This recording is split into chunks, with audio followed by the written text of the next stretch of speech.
everyone, it's Tony here from Campion College, Student Life Manager, and here at Campion College where it's more than just the study that goes on inside a classroom, and as you can see we're sitting in a gym and we're joined today with two special guests, Tomas, first year student, as well as Dr. Greg Bottaro, all the way from America, from Catholic Psych. We thought we'd just explore a few questions whilst we have the wisdom of Dr. Greg here as well, and I'll hand it over to you, Tomas, to address the first question. Yeah, thanks for, speaking to us, Dr. Greg. I guess one question I had for you, a lot of the guys that come here, we kind of intuitively understand the importance of being healthy or having that physical exertion in terms of how it affects other areas of our life. Would you be able to speak to that link a bit more? Sure. I think if we understand ourselves as integrated humans, we have body, mind, and spirit.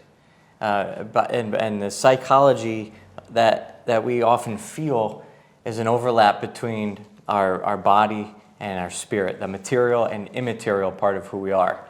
And so instead of compartmentalizing and separating out and thinking, okay, I have my spiritual health over here, how much do I pray? And my mental health over here, am I emotionally healthy? And then my physical health over here, as if these are three separate things. We have to see that all three affect each other. And if we want to grow spiritually, we have to take the body and mind into account.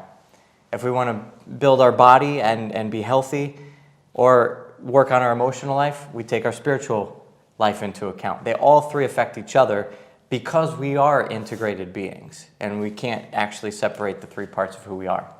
Yeah, and why do you think people tend to section them off, or they'll ignore one part and just do two? That's a good question.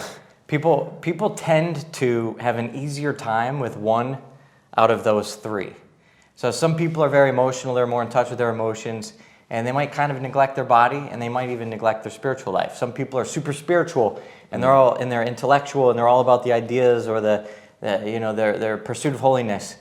They're not really in touch with their emotions, and maybe their physical health is not a priority. Some people are really good when it comes to their physical health, and they can hit the gym, and they can eat right, and they can get quick results in making myself look and feel good on a physical level, and the other two sometimes are not their strong point. We find our strength, and it makes us feel good to do the things that we're good at, and sometimes we neglect the other parts. But then the more we work on ourselves and realize that all three matter, it actually makes all three better. Yeah. Dr. Greg, sometimes in making those choices to want to do physical health or better, to grow in our spiritual life, our emotions have a play in it. And sometimes we don't feel like doing things, or we might be waking up upset, or we might wake up really driven one day. How do you reconcile and how do you accept and deal with the emotions without escaping them that God has given us on that journey of those three? Well, I think that's the key. God gave them to us. And so sometimes we can overemphasize the emotions and sometimes we can underemphasize the emotions. But God gave them to us, so we have to understand why and how God made us to feel feelings. They have a place within the constitution of the human person.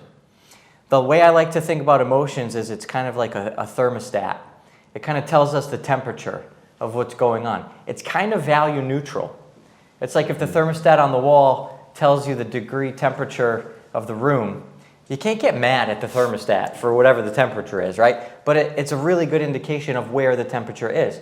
Maybe it's too hot, maybe it's too cold, maybe we have to do something about wherever it's at. But the emotions are our kind of internal temperature. And sometimes it's a little skewed. And so we want to look at, okay, is something influencing the temperature to give us a false reading? You know, if you have a heat lamp next to the thermostat, the thermometer, it's going to give you a higher reading, and then it's not accurate. So that's a part of mental health is getting to a place where our reading of what's going on is as accurate as possible, and then we reverence the fact that it's trying to tell us something, and then we know what to do with what it's telling us. Fantastic.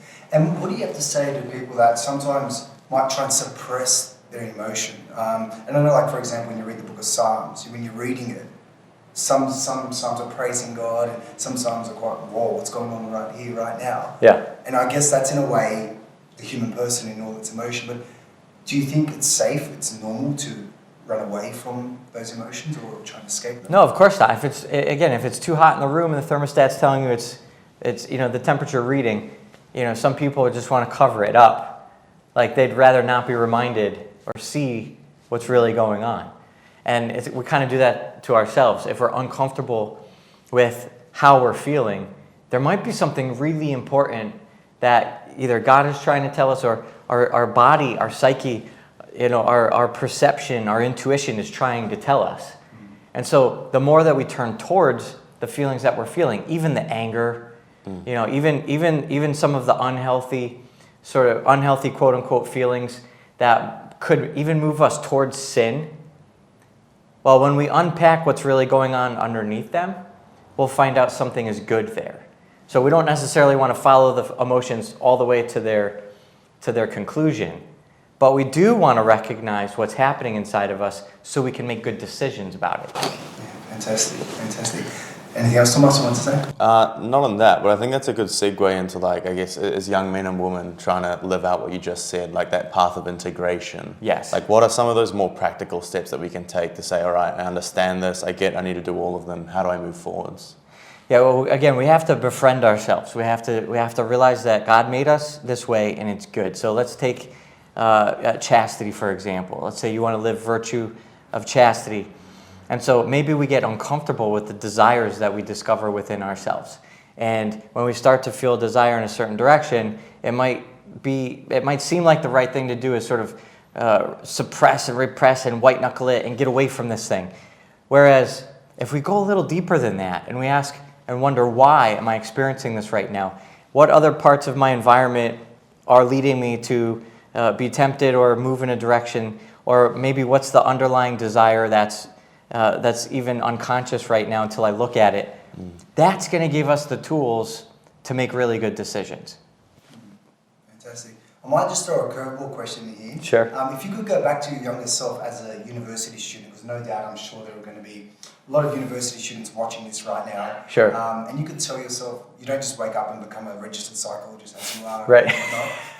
If you could go back and tell your younger self, give yourself some advice, what do you think you'd say to yourself back then? In terms of becoming just with the attitude to study, or the attitude to prayer life, or just general Fitness. fitness, perhaps, yeah. I would tell you, I'll give you two things. I'll give you some life advice, and then I'll give you some fitness advice. Okay. I would say this. I don't know if this is a surprise answer, but when I think back to what God was doing in my heart as a university student, it was so pure, and I was very unwise, and there were a lot of maturity things I had to do to become a better version of myself.